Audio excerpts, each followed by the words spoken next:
Thanks very much. Before I start, I just want to say shit. There is nothing worse than speaking as the last speaker at a conference. And really what I'm going to be talking about is sort of mobile marketing and how it gets you to sell a few more things. But following someone like IBM, who are in the process of curing cancer, it sort of rather brings things into perspective to a great extent. I'm also conscious that as I'm the last one, and for some unknown reason, you've got to endure me for an hour and a half, so I'll do my best not to go on for too long.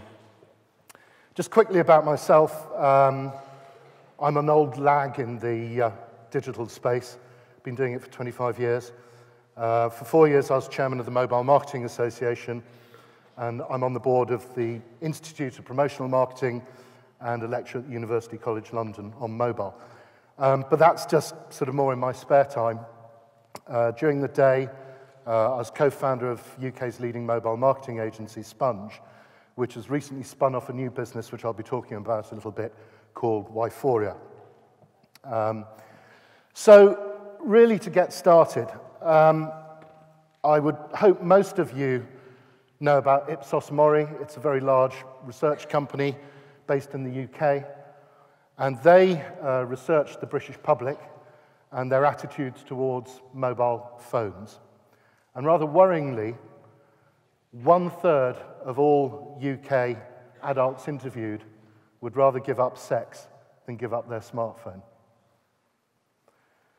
For someone like me who likes the odd drink or two, even more worrying, 2 in 3 adults would rather give up alcohol than give up their smartphone.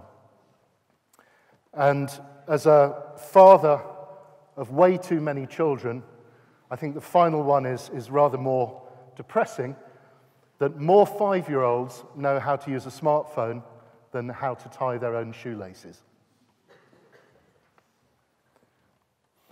We've been through this, so I'm not going to repeat it. But something I'm sure a lot of you have heard is there are more mobile phones in the world now than there are toothbrushes. That's particularly relevant in France, where apparently toothbrush penetration is nearly reaching 50% of the country. No idea why. So apologies if there are any French out there. So what is mobile? Well, this is something I get really, really pissed off about, because people tend to forget what mobiles were originally designed to do, which is mobiles were designed, to my mind, because I'm old, to make calls. And yet a smartphone these days, it's very rare that you'll find a smartphone which will last for a whole day. So you're constantly seeing business people in particular, I'm sure you guys as well, having mobile phone panics, trying to charge up your phones before you're unable to surf on your mobile for porn or whatever it is you want to do. But what is mobile? No one seems to sort of quite know. I mean, my view is mobile is anything which isn't a PC or a desktop PC. And the general industry view these days is it starts off up to about sort of 5 inches, it's called a smartphone. From 5 to about 6.5 or 7, it's called a phablet. Our industry is brilliant at inventing silly terms. And then from about 7 inches up, it's a tablet. But what a lot of people forget, and I'll come on to a bit later, is it's not just about the screen size, and this is where sometimes responsive site design has certain challenges. It's not just about the screen size, but it's the context of how and when the device is used, which should influence the experience people have on their device. So what I want to start off with is there are a number of misapprehensions in the mobile industry, and I wanted to maybe correct some of them. I have to apologize. Most of the data is UK-based. It was the best I could do. Apologies if I had a bit longer. I'm sure I could come up with similar stuff. First of all, SMS is dead. Yep, WhatsApp exists and many other similar solutions, but SMS is actually thriving. Last year in the UK, 145 billion texts were sent. That's equivalent of 6.5 texts for every man, woman, and child in the whole of the UK per day. Now, yes, that's fallen from the previous year. It's fallen by 1 billion. But I think, in reality, we can probably forgive a fall of 1 billion to accept the fact that SMS is still going to be around for some time to come. Mobile advertising. Now, I would probably be the first to admit that I don't think anyone has yet found the right solution, the killer solution within mobile advertising.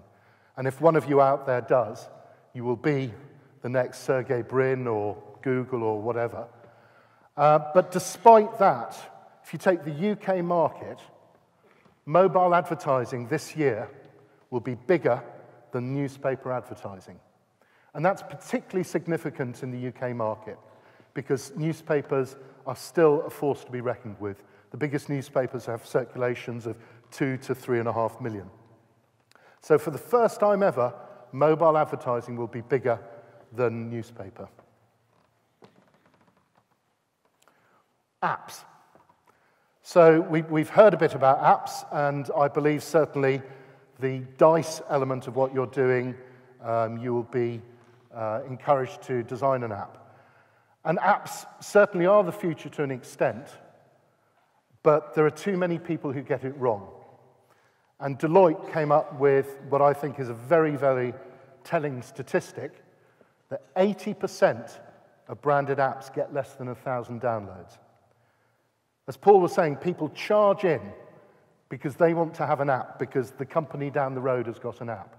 And what they forget is they forget all business practice, all the fundamental principles of business, which is, what am I trying to achieve with this app? What benefit do I want to bring to my company by launching this app? What benefit do I want to give to the customer if I'm delivering this app? And in 80% of cases, I think you can say nothing other than it's an epic fail. However, if you do get it right, it can work very well. So if you take Walmart, they found that Walmart customers with the app make twice as many trips to Walmart, and their spend is 40% higher than those without the Walmart app. Even more telling is, again according to Walmart, 12% of all their online sales are on mobile in a Walmart store. Now that to me I think is slightly more telling because perhaps it calls into question the degree of service you might get in a Walmart store, that people are actually more interested in self-service rather than relying on a member of staff who maybe won't be able to help. And finally, and this is something I'm going to come back to because I think retail is going to be a big, big driver of mobile as markets evolve. Deloitte's again suggests that 4 out of 10 shops will close in the next 5 years as consumers turn away from traditional stores in favor of online shopping. And that is true, but it is only true of the stores and the retailers who don't get the way consumers work these days. So if you take the example of John Lewis in the UK, John Lewis, very big and successful department store group. In the last 5 years, their IT spend has increased by 600%. That's a very, very significant growth. And the reason is they have worked out that a good omni-channel strategy delivers 3 times the sales per customer as a single channel strategy. Now, perhaps the best example of that is John Lewis, about 18 months ago, launched a new store in Chester in the UK. Before then, people in the Chester area would have to travel about 50 miles, which people typically won't do. The store was a success, but much more interestingly, within 6 months of the store launching, online sales for John Lewis in the Chester area had increased by more than 30%. So that, for me, is the perfect execution of an online strategy. And what does it mean to John Lewis? Well, in the last 10 years, their sales have doubled, and they typically tend to be held up as being probably one of the best UK exponents of pure omni-channel strategies. Because ultimately, the staff don't care where you make your purchase from, whether it's from the store, whether it's from a tablet in the store, or whether it's speaking to an advisor and having it delivered to your home.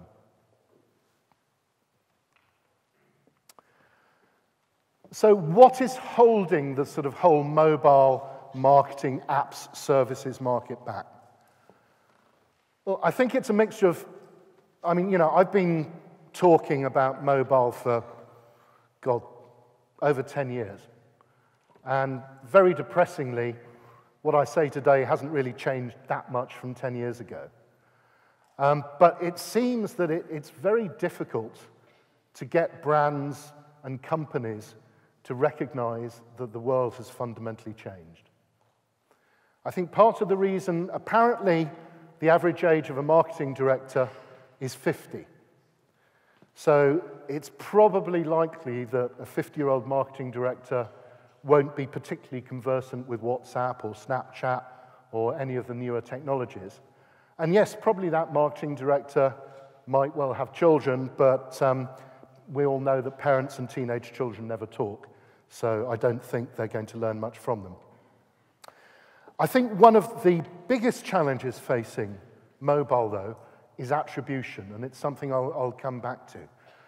And that is, it's very difficult using traditional metrics to work out how impactful mobile is.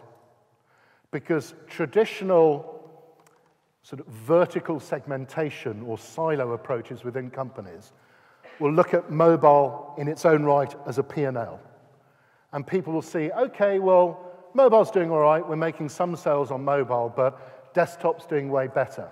Therefore, if mobile isn't doing as well, we won't worry about it too much.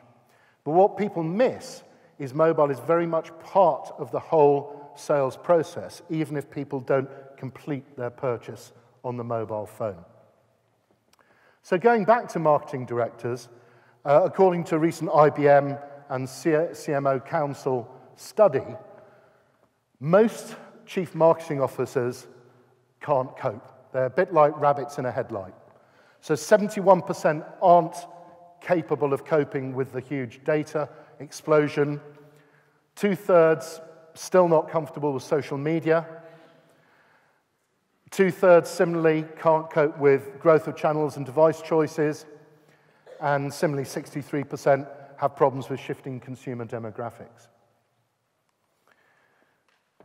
Last week, the CMO Council came up with some research which said that, having said that, 17% of CMOs have fully integrated mobile into their offering, and that's by focusing on 4 things. And what fascinates me about these 4 things is they're not particularly radical.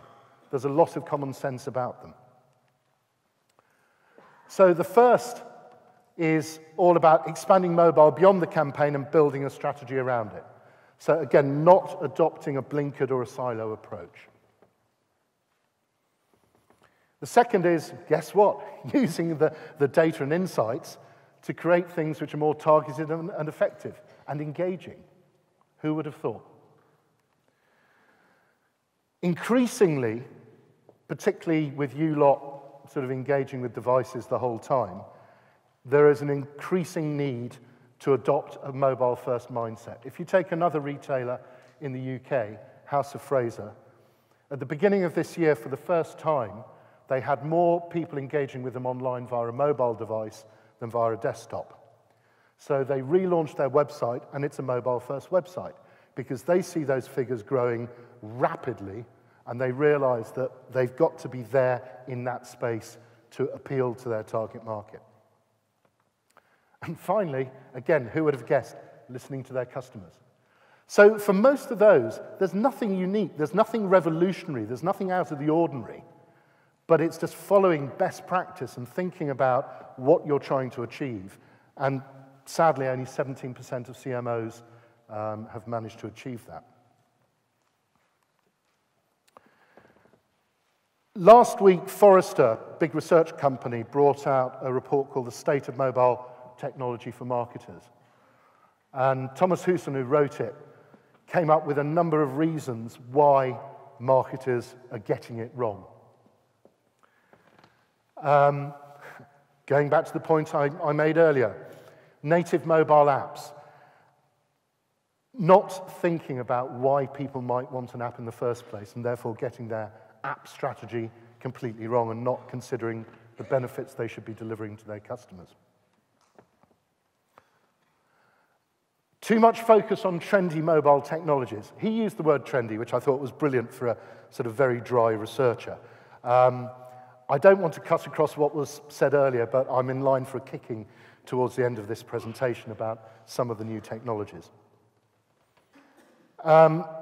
An over-focus on things like coupons, mobile coupons, and augmented reality, where they are trying to do too much and pushing against a degree of customer resistance and technological limitations. And finally, responsive web design, coming back to this point again. Some people think that having a responsive website is the answer to everything, and it certainly means that a single website displays very well on a wide variety of devices, from a desktop down to a smartphone.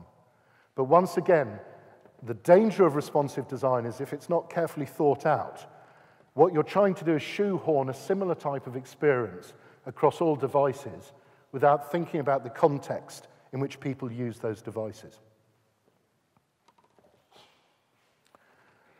As you can see, I'm an old fart, and when I was a student, that was the sort of thing that I actually did, I think, have on my wall. So, yeah, throw tomatoes at me, I'm sexist, I'm very sorry. However, when it comes to the mobile industry, more recently we have a different pin-up, maybe not quite as attractive, but that, for those of you who don't know, that's Mary Meeker. And everyone in the mobile industry, any conference you go to, there are two things you can be guaranteed. You can be guaranteed the Pope picture and what's coming up next. Because everyone in the mobile industry is finding it very difficult to get people to spend the right amount of money on mobile stuff. When I say people, I mean brands, companies, etc. And what Mary does is every year, she's with Kleiner Perkins, something CB, she publishes a chart. And the chart compares time spent consuming different media types with the ad spend for that media type. And there are two fundamental disparities. There's the first one, which is print media.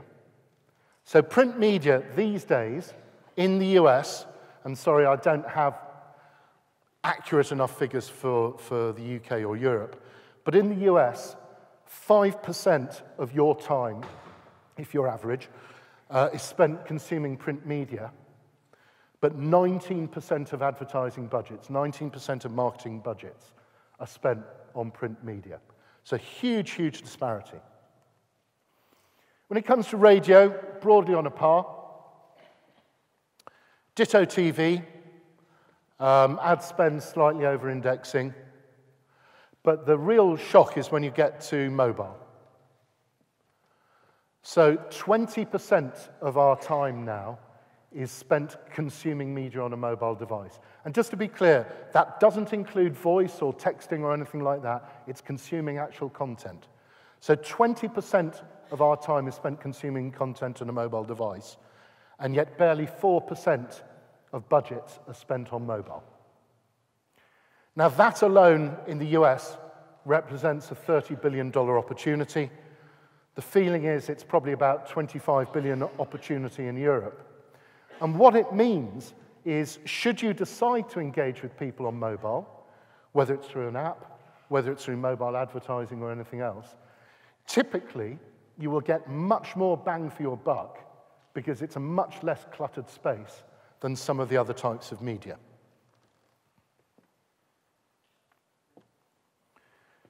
So, I mean, what a lot of brands talk about is fish where the fishes are.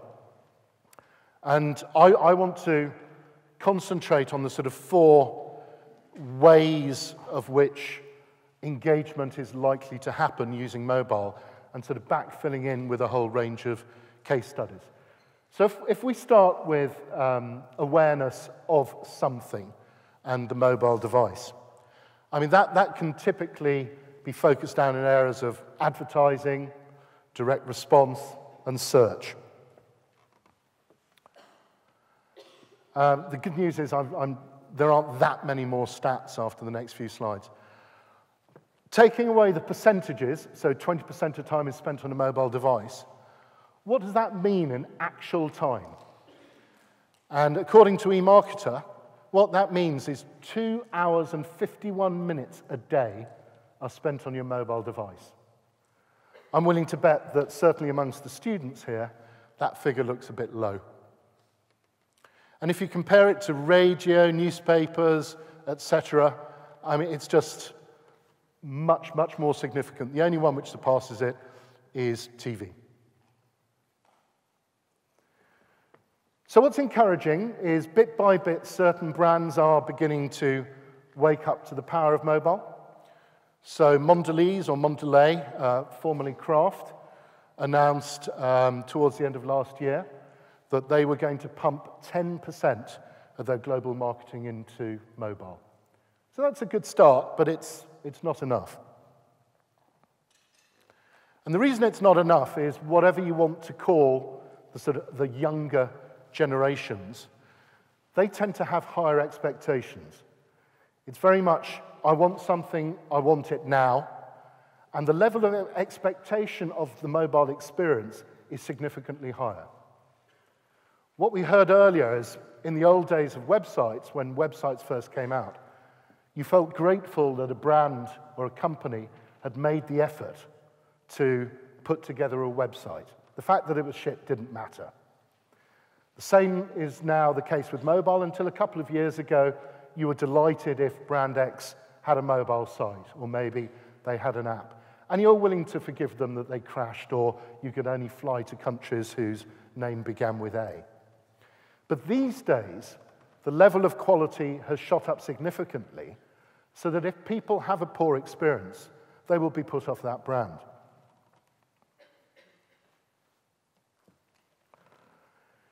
If you take Procter & Gamble, they've got a sort of really simple approach to this. Their mobile strategy is very simple: follow customers. And earlier this year, they made, to my mind, a fascinating statement, and the fact that it was given by the CFO lends it a degree of credibility. And that is that this year, they will be reducing their marketing budget, but expect that the overall impact of their marketing budget to outperform previous years because of a bigger focus on mobile and social. And that's the CFO speaking.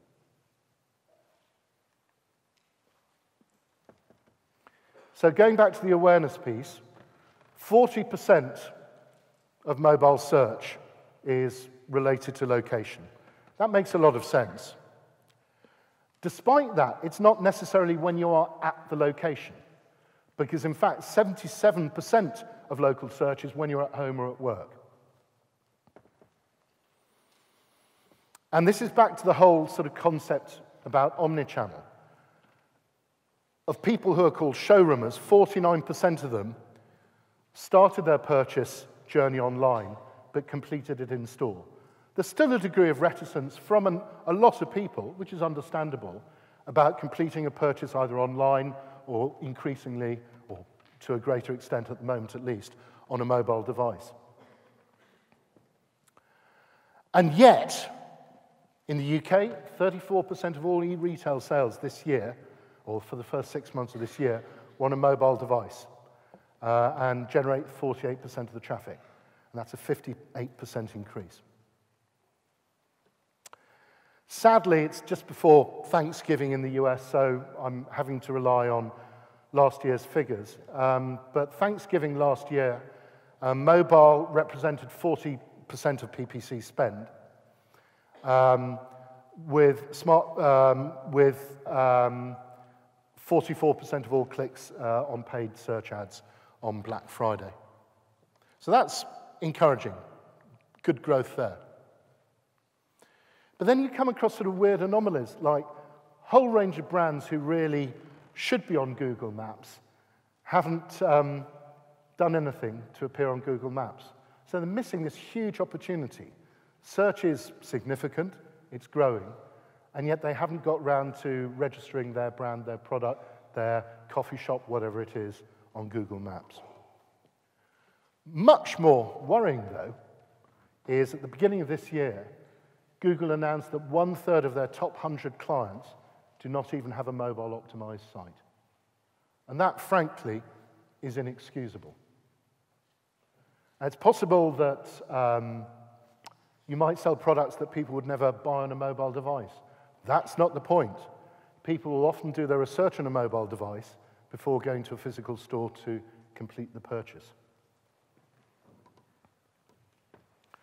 And going back to the point I made earlier, according to Google, these days, if 61% of people, if they have a poor experience on a mobile site, they're no longer forgiving.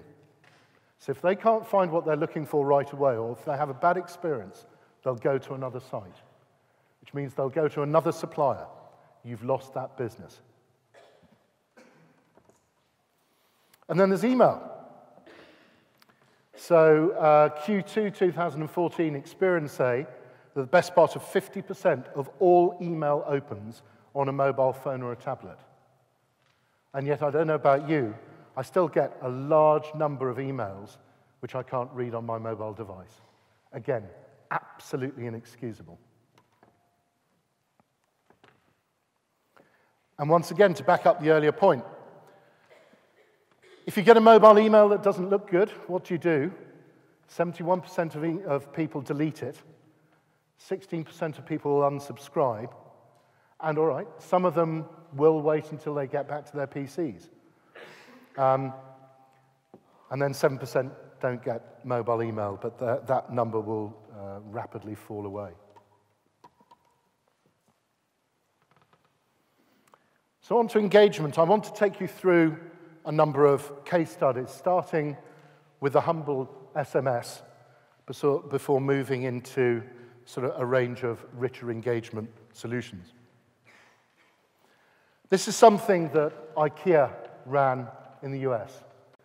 It's a very, very simple campaign where there was a competition on the catalogue cover where you had a chance of winning instant prizes, vouchers, etc. And you were asked a range of questions via SMS, and those answers could be found within the IKEA catalogue. So not rocket science, very cheap and cheerful to put together. And over 200,000 people participated, and the average time they spent with the catalogue was 11.5 minutes. And that's absolute gold, that is. Getting people to engage with your product, in this case a catalogue, for over 11 minutes. This is a campaign we ran about 4 years ago, but I like it because of its simplicity. Bird's Eye, big producer of frozen food, and they ran a campaign with us which was a 2-part competition. Text in a unique code from your pack of fish fingers and 40 other products, and every day there was a draw to win £1,000, and once a month, one person's mortgage was paid off in full, irrespective of whether you lived in Buckingham Palace or in a shed at the bottom of someone's garden. What that meant is we had 3 legitimate occasions to speak to people. The moment they entered the promotion, the next day when we did the draw for the £1,000, and at the end of the month when we did the draw for the mortgage. But to be honest, if you're a winner, we'd call you. That meant that all the texts we were sending out were negative. Sorry, you're a loser. Now, call me old-fashioned, but that's not a particularly positive message for Bird's Eye to be sharing with their consumers. But the great thing is that the message, sorry you didn't win this time, doesn't take up all the characters within 160-character text. So what we did is we created databases for each of the products and created 3 different categories of message which was added on within the same text. So one of the categories was nutritional. So we know you've just bought Bird's Eye chicken dippers. Well, as part of the message, you'll hear something saying, or you'll read something saying, did you know 5 Bird's Eye chicken dippers have less saturated fat than 1 pork sausage? That was deemed to be very important because one of the key target markets for Bird's Eye is what they call time-poor, guilty mothers. So they don't really want to be giving their children yummy, nutritious Bird's Eye chicken nuggets, but they don't have time to do anything else. So it reassured them that actually they weren't being an evil parent after all. The second was recipe ideas, and I'm rather depressed to admit that this was the single most successful recipe, which is how to make a Bird's Eye fish finger pie. Layer fish fingers, baked beans, and mash into a bowl, and you have a lovely, yummy meal. I'm sure you students out there are probably salivating, but for those of a sort of slightly more elderly nature like me, I tried it, and it's shit. And then finally, and most interestingly, cross-sell. So, we've noticed you bought crispy chicken. Rather than eating peas, why don't you try Bird's Eye soybeans? Or rather than eating French fries, how about trying new Bird's Eye potato waffles? And depending on the cross-sell category, sales of those cross-sell categories went up by up to 74%. At the end of it, what we'd done is we'd sent those 3 messages to people, we'd demonstrated that we'd created content which was personalized towards them, and in the final message we also said, if you want to opt in to receive more communication for us, please give us your email address. This is 4 years ago, so it's before major smartphone penetration had kicked in. We had a 12% opt-in rate of people who are willing to hand over their email address. So if you can deliver targeted communications to people, you will be able to get them to continue to engage with you. Another of our clients is McDonald's. And every year, McDonald's biggest annual promotion is based around Monopoly. It's been running for about 10 years now. And the way that works is you go into a store, buy a yummy, nutritious Big Mac, and you get a little card game piece to go onto the Monopoly board, and if you get 3 matching pieces, you win prizes, etc. But we and their agency said to McDonald's, that's fine, but there's no return path, there's no ongoing relationship with the customer. So what we did is we included a digital engagement route as well. What that meant was we brought out something which was based around second chance to win. So as well as your chance as you're there in the store, if you go online and you input the unique code for your game piece, we create a sort of digital 3D game board, and there are all sorts of other opportunities to win stuff. And you could enter either via desktop or mobile. And to give you an idea, mobile entries grew from 9% in 2010 to over 50% in 2014. Now, it's easy using percentages to hide behind sort of crap figures, but to give you an idea of scale, this year there were over 20 million entries and about 5 million uniques. Now, that's now been extended to do a whole range of other things. So, starting with France, and it's now been rolled out into other markets as well. McDonald's typically give away hundreds of thousands of prizes during this promotion. But people are quite cynical with competitions like this, whether the prizes are actually given away.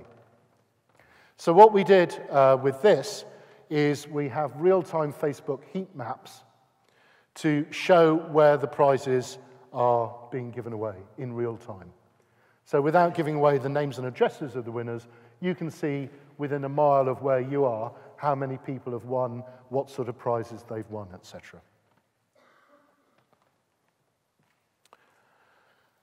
Do most people here know what Blipar is? Silence. I'll explain just in case. Blipar is an augmented reality app which I'll actually go into augmented reality a bit later on when I go into the different technologies. And Argos, their catalogue in the northeast of the UK, was blippable. So you could take a picture of any of the products in the catalogue and get more information about it. It also took you direct to the mobile website where you can check availability, reserve products, and buy them. And then on to apps. 2 or 3 examples here. Harris & Hall is a sort of slightly made-up traditional company. It's actually owned by Tesco's, but it presents itself as an old world, old-fashioned coffee shop. But they actually brought out a very neat app in a lot of ways, which delivers a number of benefits to the customer. You download the app, you put in your coffee preferences, and then when you get to the Harris & Hall, you fire up the app, and the idea is that it notifies the barista that you're there and what your favorite coffee is. And theoretically, by the time you get to the front of the queue, your coffee is waiting for you. Then there's a nice little piece of magic that rather than having a traditional loyalty card, there's an app-based loyalty card, so the barista presses a button on the cash dispenser and a stamp appears on your virtual loyalty card. And that's great in a lot of ways. I mean, there are certain challenges. Don't know about you guys, I tend to choose different coffees depending on the time of day, my frame of mind. And so, you know, I don't necessarily, because I'm based in London, I obviously don't want to turn up at the front of the queue to get my double skinny caramel latte with a sprinkle of cinnamon, when actually all I wanted was a flat white. And I have to remember to fire up the app in the first place. But even so, it's a nice, good-looking app.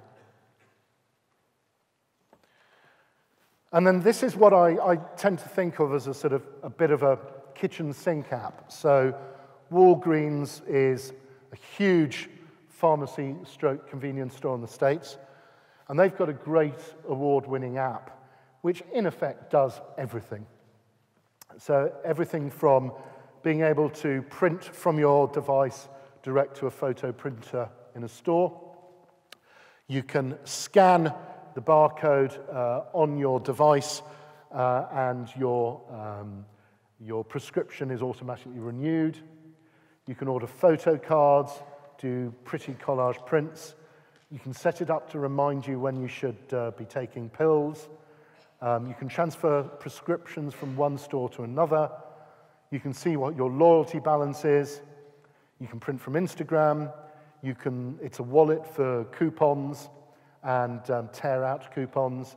And there's in-store mapping. Everything in America is 10 times bigger, so it's a lot easier to get lost. And it tells you where all the bits in the different parts of the store are. And then going back to Argos again. Argos, I don't know how many of you know Argos, but Argos was considered to be incredibly old-fashioned, even though by mistake they probably invented the concept of omnichannel. Because Argos has always been about ordering via one medium and collecting via another, whether it was looking at a catalogue and collecting in a store, through to ordering online on a mobile device, etc. And they've now had 6 million app downloads since they launched their first app in 2010. And mobile, according to them 2 months ago, mobile devices now account for 16% of their total sales. So going back to that point earlier, that a third of Google's top 100 advertisers don't even have a mobile optimized site. Think of the business opportunities which could well be lost because mobile has not been embraced by that brand. I'm now just about to play a video, and I just want to show that good ideas do not necessarily have to come from the US or Europe. This is a pretty dodgy video from Guatemala, but a brilliant, brilliant concept for a sports shoe company called Meatpack. Here we go. Yeah, I'm in the Nike store. There he is. He's getting the message. There's a promotion for Meatpack. I think so. Yeah, we got him. Thick bubble gum!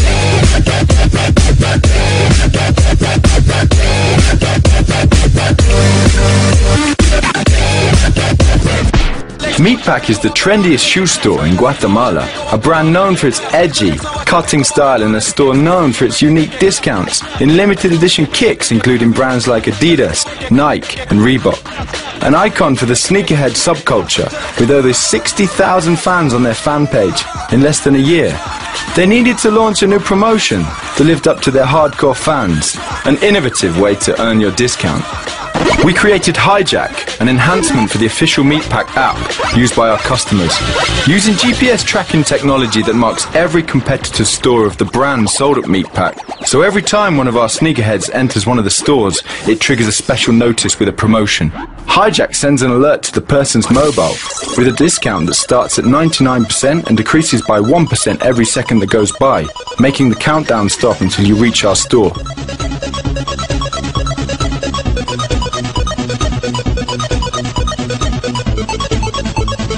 More than 600 customers were hijacked from the competitors in a week. One customer, Pedro Rodriguez, got a record-breaking 89% discount. This is the first promo campaign that started the sale in the competitors' stores. Possibly one of the only companies like Sport Direct where you can buy live chickens off the shelf as well as sneakers. So a lovely idea of using mobile in a dramatically different way. So on to purchase now and sort of sampling coupons, payments, etc. Mobile is something really significant because according to Microsoft, the time taken between initial search on a mobile device and purchase is only an hour compared to 1 month on the desktop web. So the moment someone decides to engage with you or with your brand on a mobile device, there's every chance that you will be able to apply a sufficiently powerful nudge to push them over the edge to engage or purchase your product. So particularly useful example here, especially as was something we did aimed at students. Bacardi wanted to get students pissed more quickly and at the same time get them to stay in the same location drinking more and more. And this was a campaign run by Revolution Bars. There are about 80 of them in the UK. And the idea was really simple. A Facebook check-in for you and a friend. If you checked in on the relevant Facebook page for each of the different bars, you got a 2-for-1 voucher for a mojito. You then took that to the relevant bar, and guess what? You got 2-for-1. Bacardi saw 164% sales uplift, and Bacardi went from being the fifth best-selling spirit in Revolution Bars to the second best-selling spirit. Again, really trying to show that you don't necessarily need to do anything particularly clever or revolutionary to deliver sales results.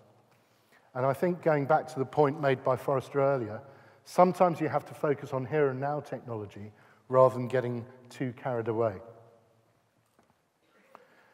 And there are all sorts of ways vouchers can be delivered. They can be delivered by QR codes.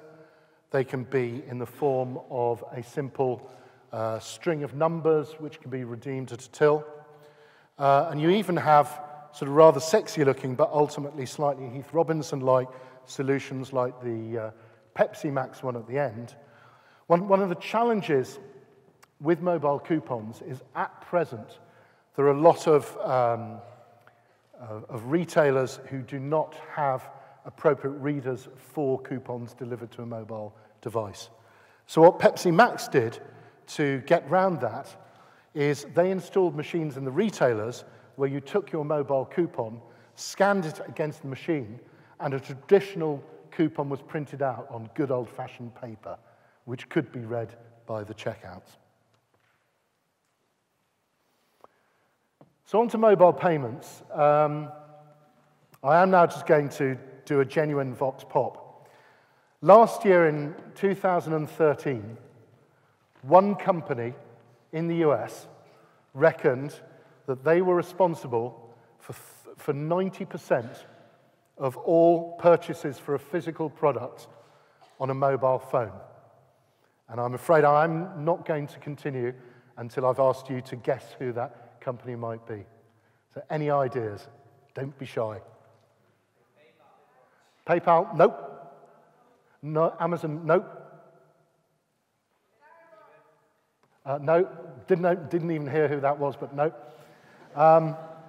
Oh, did you say Starbucks? You did. Well done. It is Starbucks. Give a Starbucks to that lady. You probably saw me going through the slides earlier on. But anyway, they claim that 90% of all mobile payments were made at a Starbucks store. I think they're being slightly selective with their data, but even so, it's quite surprising.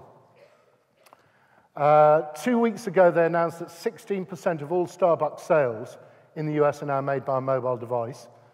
That's a 50% year-on-year increase, and they're doing 7 million sales a week. But what this hides is actually my favorite stat. I don't know if anyone's used the Starbucks app, but it is so clever because what you have to do is you have to keep a credit balance on it. So at any point in time, when you're thinking maybe about going to another coffee shop, you think, no, I've already got credit on my Starbucks one, I'll go to a Starbucks. And Starbucks are sitting on your money. And the amount of credit sitting on handsets in the States for the Starbucks app at the moment is $1.4 billion that you have, in effect, gifted to them prior to making your purchases of coffee. Genius, absolute genius. So now on to loyalty, and I'm going to look at loyalty sort of slightly more from a retail perspective, because ultimately retail in some shape or form fits in with most types of engagement where there's a transaction. So in the good old days, retailers were of a manageable size. They also seemed to be in black and white as well. But in those days, you were recognized by the retailer when you went in the store. They had conversations with you. They knew what you liked. They tended to say, hey, did you like that joint of beef you bought from me last week? I've kept this to one side for you because I know you like it. And these days, it's much more challenging. So if you go to a lot of retailers, they'll be able to say, yep, an average customer spends 23 euros with me and buys 12 different items. But that isn't the same as actually recognizing who that customer is. So as a result, about 15, 20 years ago, retailers started bringing out loyalty cards. The Tesco one is probably the most successful loyalty card in Europe. And in a way, so it should be, because Tesco spend £500 million a year on it. And that's great, because if you have a Tesco's Club card and if you use a Tesco's Club card, Tesco know absolutely everything about you. They know exactly what you buy, what you're likely to buy, the things they can sort of nudge you into buying and the things you won't buy. And that's brilliant. But there's a fundamental problem, which is most loyalty cards you only show at the checkout. And that's great, but that means that when you go into the store, until the checkout, you're invisible. And it's during that period of time where you're making your purchases. So as a result, you become an invisible customer. I don't know if anyone's seen this rather mad Japanese guy, but he paints himself to look like other things. And what I'm getting at is, therefore, at the moment, most retailers are blind when they can influence purchases. So this is something we've set about trying to address. And it is particularly important because, going back to my trusted source at Deloitte, they believe, and they said this 2 years ago, so in the next 8 years, 50% of all UK store sales will be influenced by mobile. Now, that doesn't mean you'll make the purchase on mobile, but it means that you will use your mobile as part of that journey. And this is backed up by Google, for example. Google now say that on average, from initial stimulus to purchase, you will go through 10.5 different channels or a mixture of channels to get to the point where you actually receive your product.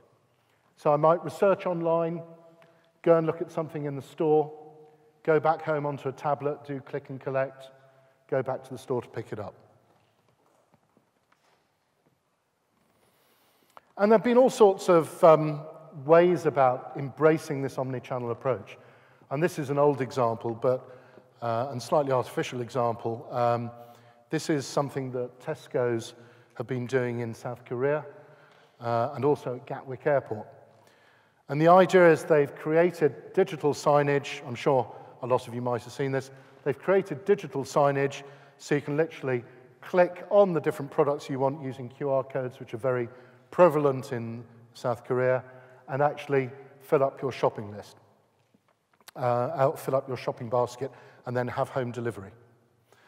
They did this because they are or were number 2 in the South Korean market, and they didn't have the budget to expand into physical stores, so this was a cheap and cheerful way of doing it, and it's on the South Korean metro. Where it's slightly artificial is South Korean metro is a pretty busy place, and the chance of getting to those screens on a normal day when there are 700 people on the platform are probably pretty slim. Oh, sorry, I need some sound for this, please. And so this is how Tesco's have tried to sort of show how mobile can work in an omni-channel way. Quarter growth should continue at the current rate, which. Tell me that you love me. Sorry.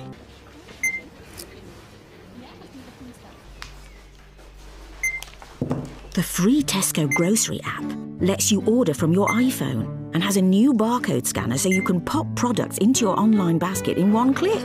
Oh, hang on. I'm going to order a bottle for home. Excuse me. We've run out of those too. From your scan to our van, Tesco.com. Every little helps.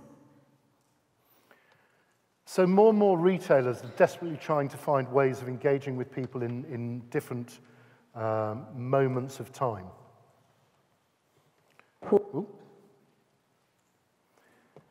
And here's the problem they face. First of all, I must apologize for this picture. It was used a couple of weeks ago at a GSMA event, which is a big gathering of all the mobile operators. And one of the attendees took huge offense to the fact that a girl was used in the picture. I hasten to add that it could have been a bloke as well. But if you take this mythical person has probably 20 different identifiers, from loyalty card numbers to being called Kate at Starbucks, through to home address, work email, home email, Twitter handle, phone numbers, etc. But most of them change on a fairly regular basis. However, the one thing which typically doesn't change these days is your mobile phone number. These days, typically, your mobile phone number is your number for life. And so if you can harness that mobile phone number, you've got an ability to create an ongoing relationship. And with the right permissions, what this leads to is the opportunity to deliver what we think of is mass personalization. So Asda, the second biggest supermarket group in the UK, which is part of Walmart, came to us a couple of years ago and said, it would be great if we could recognize our customers when they come in store. That is the Holy Grail. It's the one thing which hasn't been resolved. So we looked at different types of technologies to see how we could resolve this. We looked at NFC or RFID. We looked at beacons. We looked at QR codes. And we looked at apps.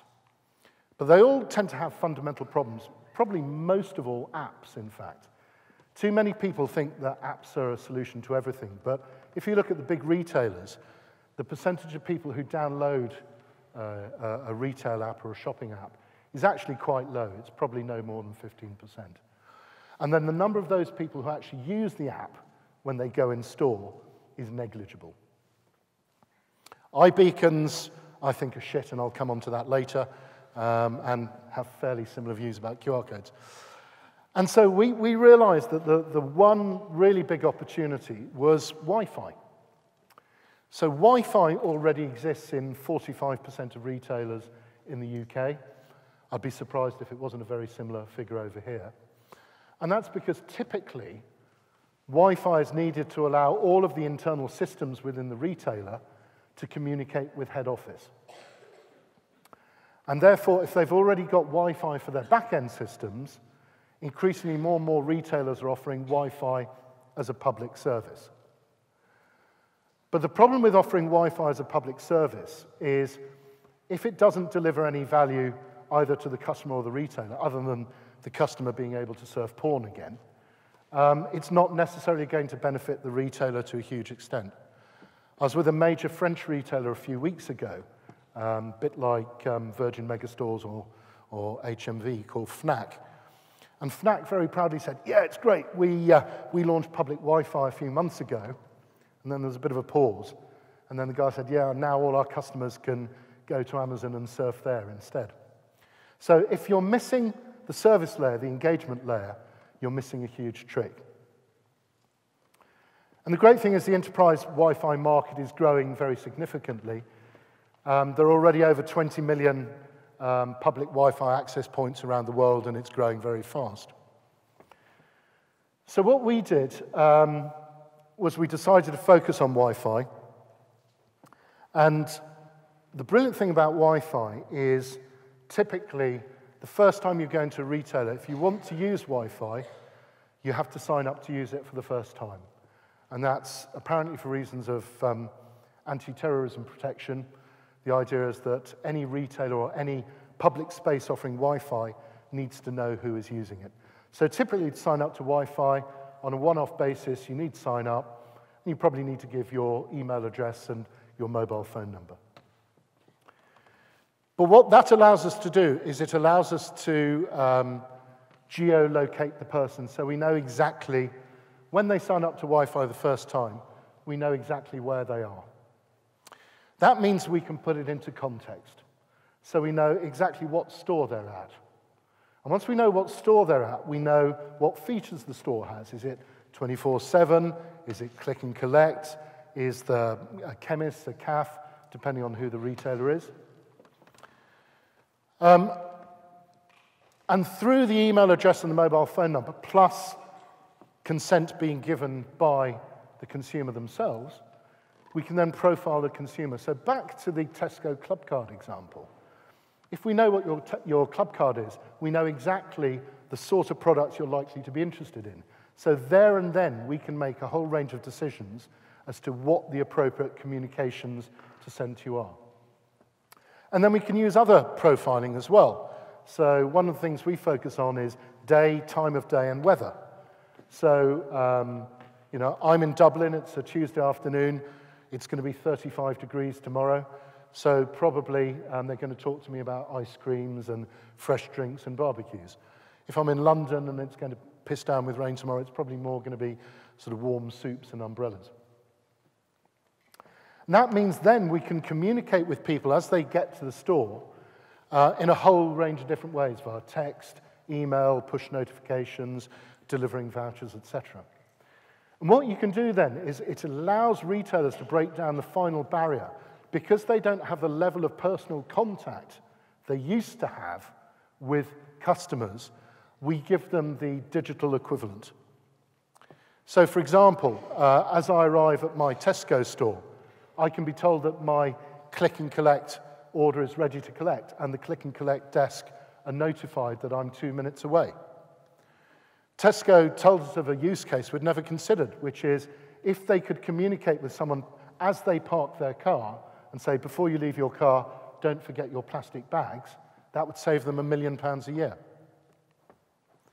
When you get to the store, when you go to the Tesco or whatever the retailer's homepage is, suddenly when you go to the offers page, the offers have been organized in a way that the things which are most likely to be of interest to you are at the top of the list, just like Google AdWords.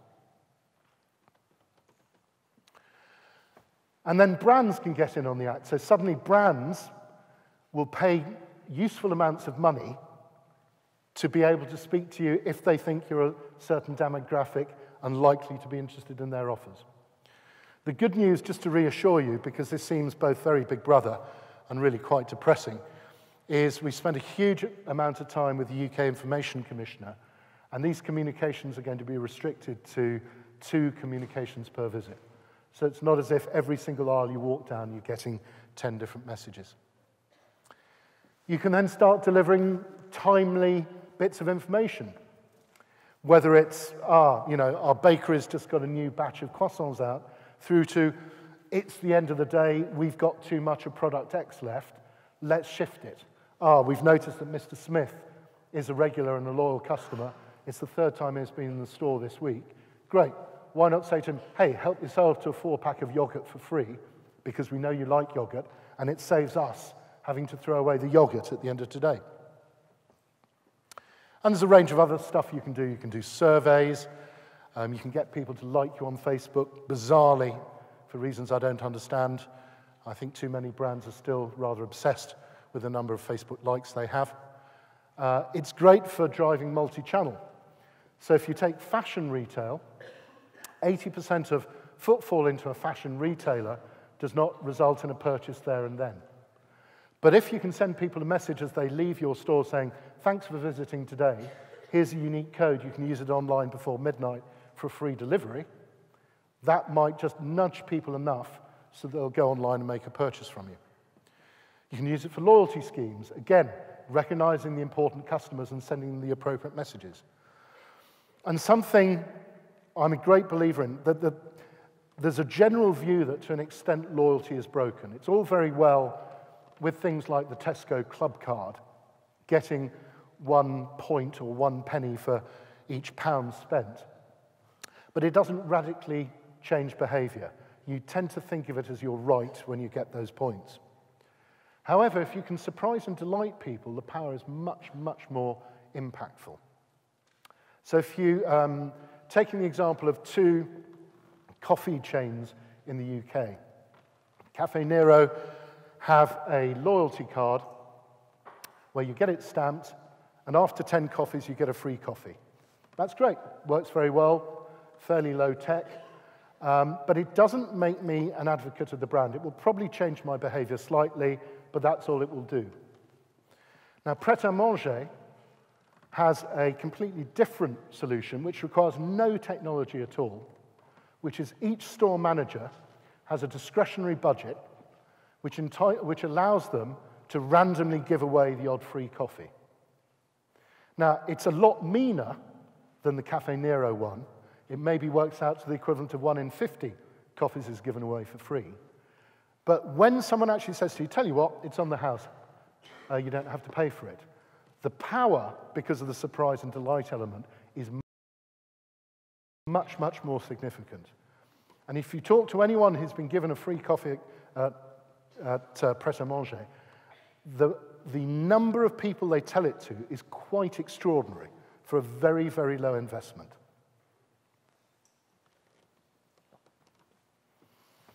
And the importance of this whole engaging with people in a retail environment is really quite significant, because according to the rather bizarrely named Popeye, which is the Association of Retailers, can't quite make the acronym work, but 76% of all purchase decisions are actually made in store. So you might be going to the store to buy beer, but ultimately it's not until you get there that you decide you'll take Heineken over Stella. So the ability to nudge you towards that, making that final decision is really quite significant. And even shoppers agree. 2/3 said that in-store messages would influence their product purchasing decisions. I'm sure the other third said, I'll never come to your store again, but that's something that can be dealt with. And so, you know, there's a lot of people who say online is going to destroy retail altogether. I'm a great believer in the high street, or physical retail rather than the high street. And what we've tried to do is distill it down into 5 words which ultimately show how the high street can fight back. One is the high street will always be able to deliver sensory experiences that online, the Amazons, etc. of this world will never be able to deliver. There's the social aspect of shopping. I don't know about Ireland, but certainly British figures suggest that shopping is now the #1 leisure pastime. Physical retail can deliver spontaneity in a way that online can't.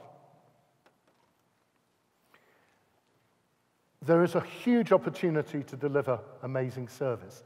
And this is something which bugs me about a lot of retailers, that they have this great opportunity and they let it slip through their fingers. So there's a big electronics retail chain in the UK, I'm sure you know, Currys Dixons. It seems they go out of their way to pay their staff as little as possible. And as a result, they're not necessarily attuned to giving a quality of service that people come to expect. That's why people tend to showroom. They'll go to a Currys or Dixons to check out products, but then they'll go online to complete their purchase. And finally, serendipity. So if I go on Amazon and buy myself a mug, their very clever algorithm will sort of say, hey, people who bought a mug also bought a teapot. And yep, great, I might buy a teapot. That's logical, it's an adjacency.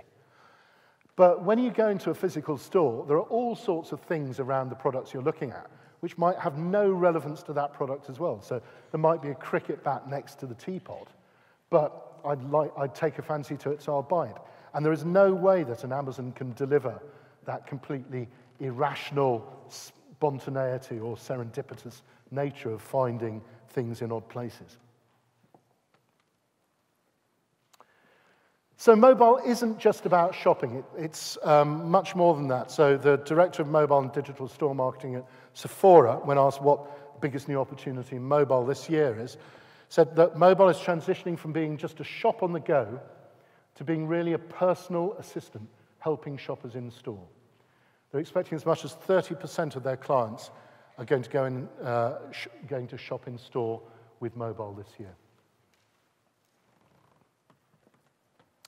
So for my last bit, and I was asked to sort of have 10 or 15 minutes left at the end for people to ask me questions or for you to bugger off down to the pub early.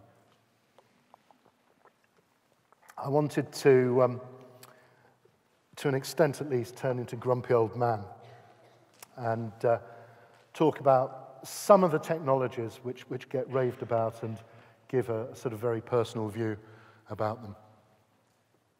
So the QR code. I sort of warned that I wasn't a huge fan. I think at times QR codes are great. I think the best use of a QR code is in store when you want to avoid speaking to a member of staff and you want to do work yourself. So you're willing to scan a QR code for multiple products to learn more about products, to compare products, etc. But here are sort of 2 or 3 examples which I think are quite fun. Obviously, because I'm here today, I wanted to use this. This is a lovely idea of a pattern, a white pattern printed on a beer glass. When the glass is empty, you don't see anything. When it's got lager or cheap pish in it, you still can't see anything. And when it's got a lovely, cool, refreshing pint of Guinness, you can see the QR code, you can scan it, and lots of wonderful things happen. This is just bizarre beyond belief. So eMart is a large retailer in South Korea. They had a major problem that business was very quiet at lunchtime.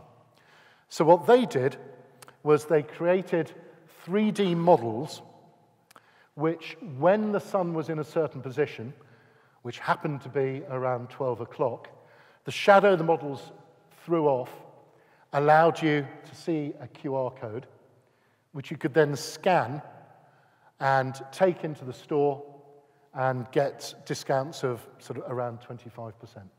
And it was a huge, huge success. And then finally, a bit of self-interest. This is one of ours. I was talking about QR codes in retail. This is a great example. Evans Cycles, big retail store.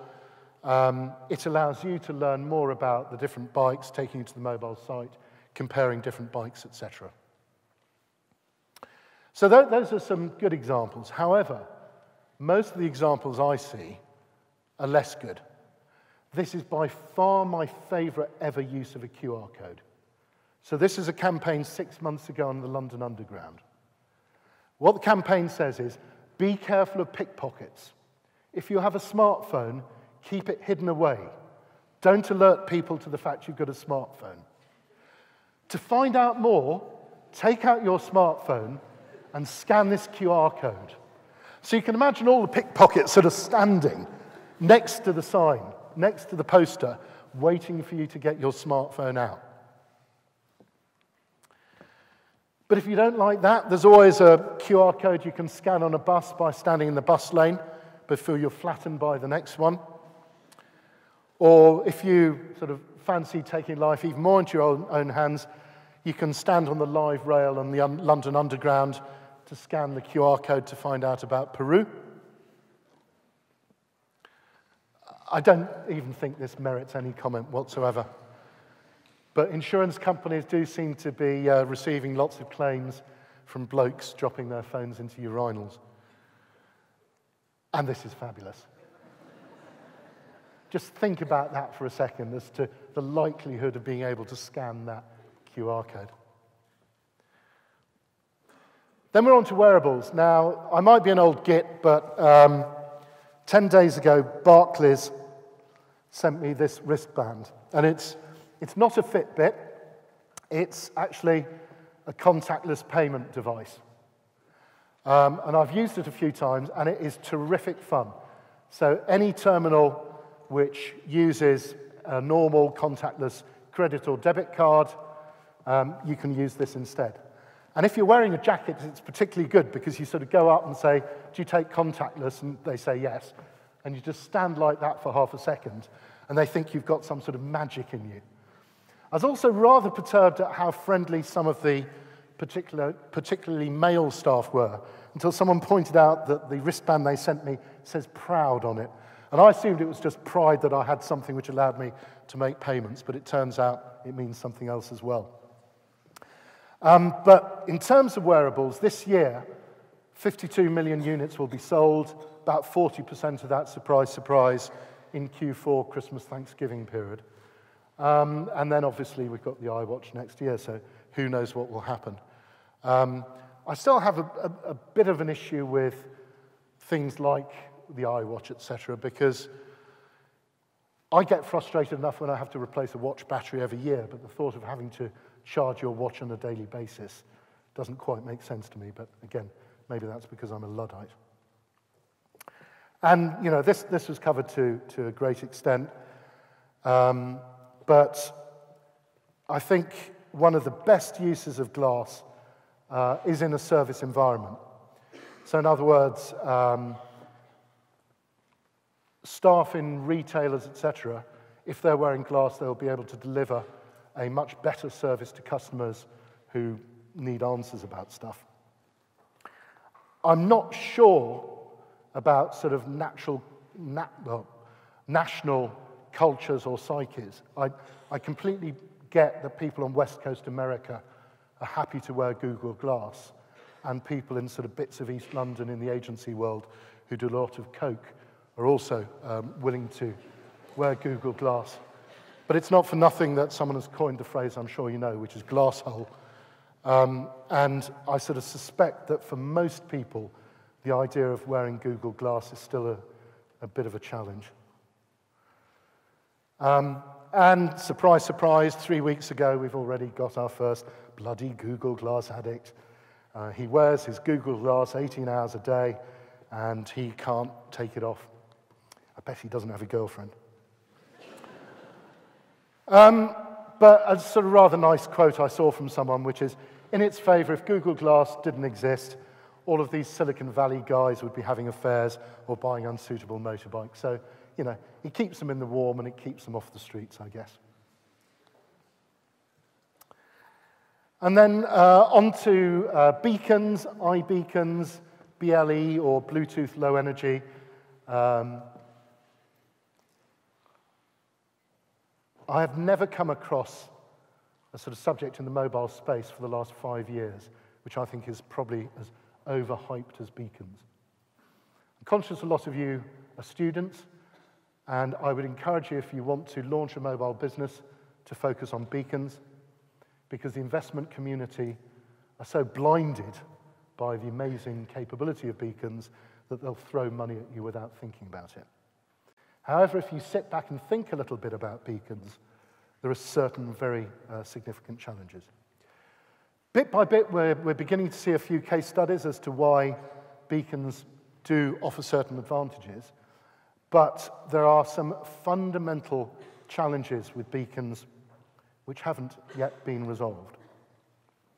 Number one, you need Bluetooth on. Most people don't have Bluetooth switched on permanently on their handsets. All right, let's ignore that and move on. You need to install an app. Now, retailers are already finding it quite challenging to get people to download their apps in large numbers. So this is another barrier to entry. Third one, and this is by far my favorite one, and if there are any hackers here, put your tormented little minds to work.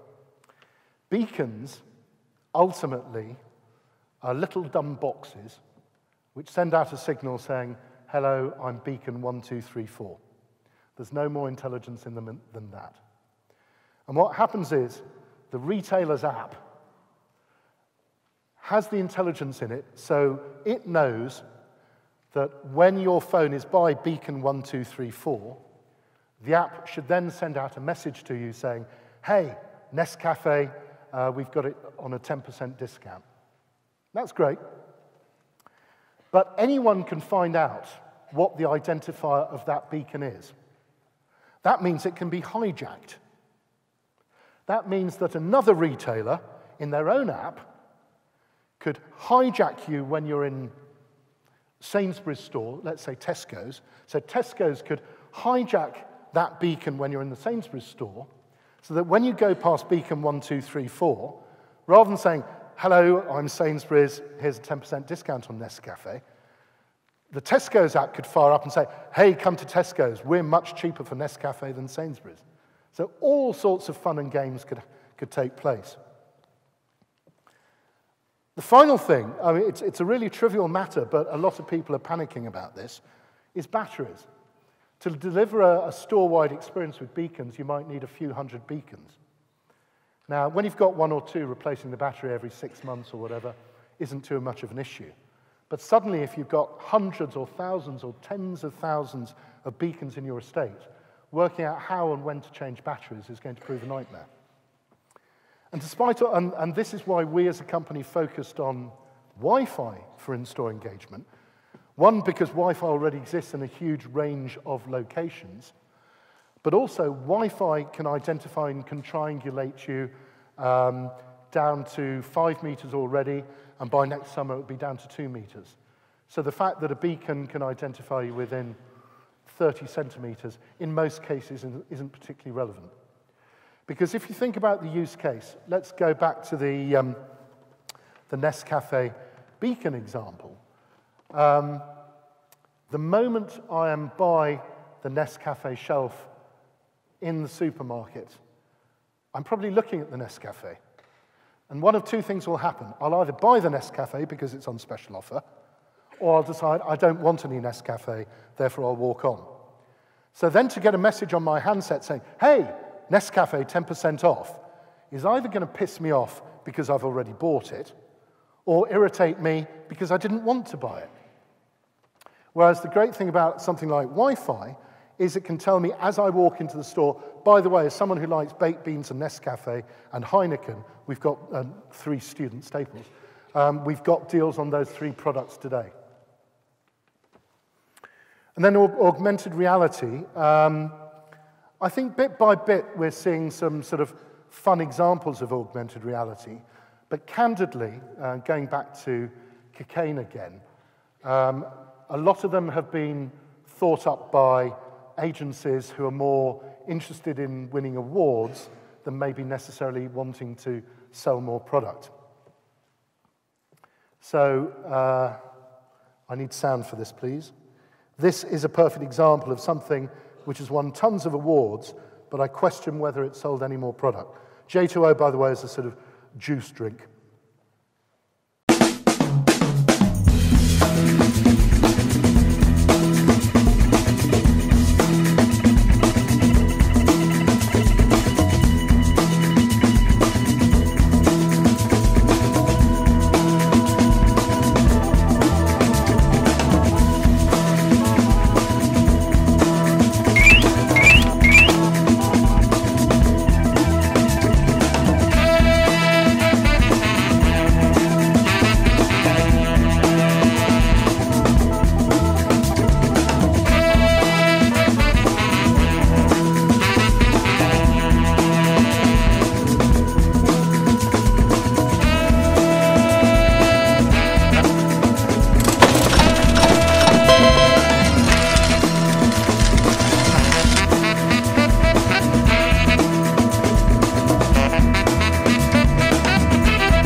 So, cool technology, perhaps. Whether it actually sold a single extra bottle of J2O, I'm cynical. And then sort of finally, location. So I discovered last week that someone has come out with a pair of shoes tied into Google Maps, which flash telling you whether to turn left or right. Now, I don't know if you've walked down a busy street, but it's a nightmare already with people looking down at their handsets. The thought of someone looking down at their shoes, trying to work out which way to go, doesn't sound like a particularly good idea. But I've cheated a bit because this is something I absolutely love. This is something done by Ogilvy for British Airways. And it was shown at Piccadilly Circus for a month. And it's no cheating whatsoever. This is a genuine working example of using sort of location-based technology.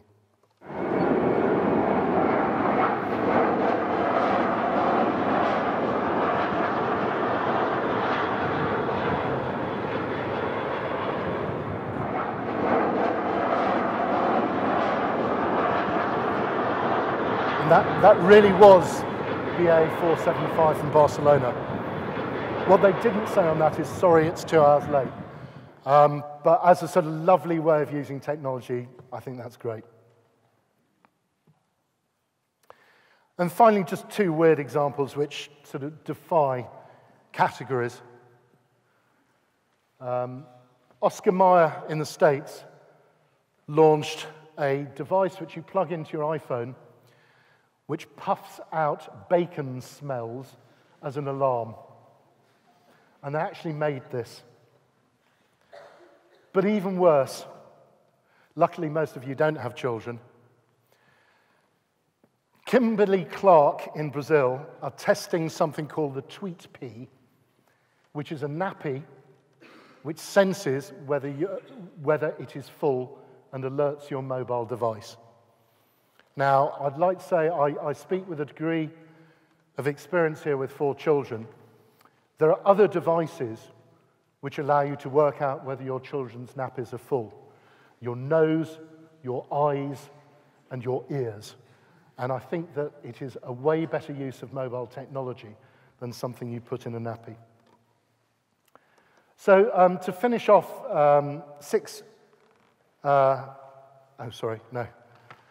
some young bloke who seems to have made quite a bit of money